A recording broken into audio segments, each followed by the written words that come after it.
Chers amis, bonjour à toutes et à tous et soyez les bienvenus à Marienthal.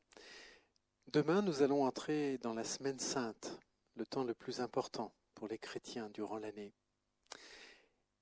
Durant la Semaine Sainte en particulier, nous allons célébrer le Jeudi Saint, l'institution de l'Eucharistie. Il n'y a pas longtemps, un enfant est venu vers moi en me disant « Mais pourquoi est-ce qu'on n'utilise pas du pain puisque dans la prière eucharistique, le prêtre dit que le Christ prit le pain. Pourquoi est-ce qu'on n'utilise pas du pain normal ?» Alors je lui ai dit qu'en fait, on utilise du pain, mais un pain particulier qu'on appelle le pain azime, qui a donné les hosties. Alors aujourd'hui, les hosties, elles sont toutes plates, parce qu'elles sont mises dans un moule pour être faites. Mais ces hosties, eh bien, elles viennent d'un pain, le pain azime, que le Christ lui-même a utilisé dans la nuit du Jeudi Saint, lorsqu'il a célébré son dernier repas avec les disciples. Pourquoi est-ce qu'il a pris ce pain-là ? Tout simplement parce qu'il a célébré avec les disciples la Pâque juive.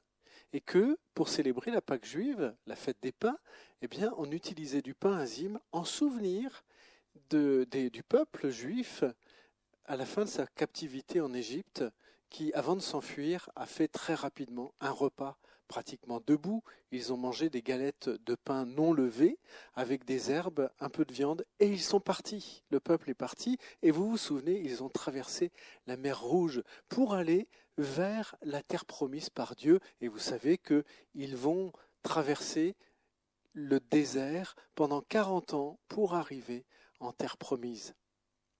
Et donc, eh bien, nous avons gardé cette tradition.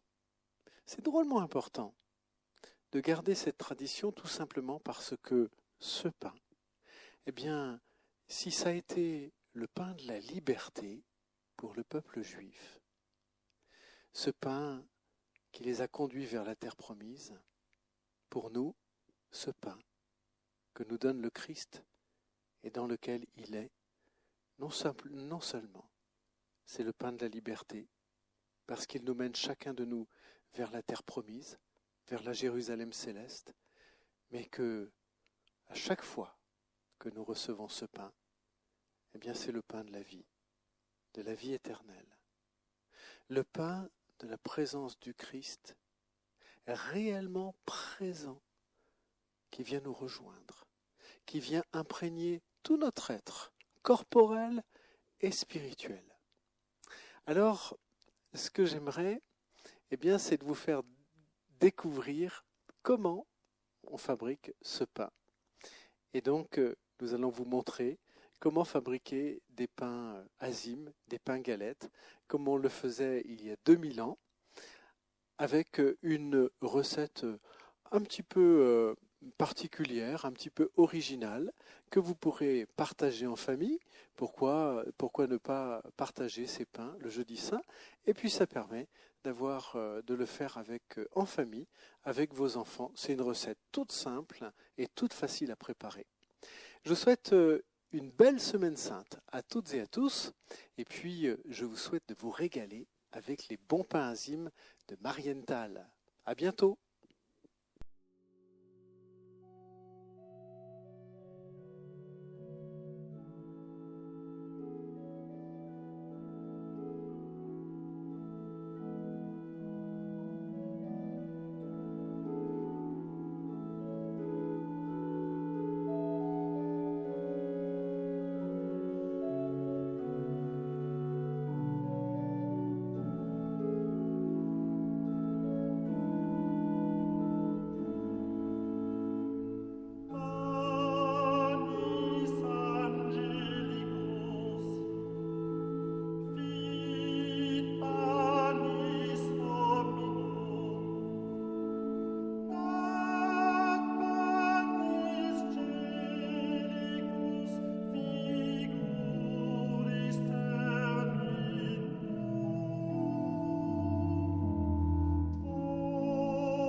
Seigneur, puissions-nous ne pas goûter simplement le pain de ton corps, ni simplement la coupe de ton sang.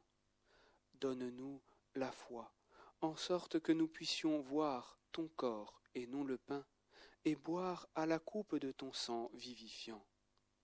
Accorde-nous un palais spirituel, capable de goûter ton sang et non le vin. Efface de nous tous les signes de notre nature corporelle et imprime en nous les signes de ta nature spirituelle.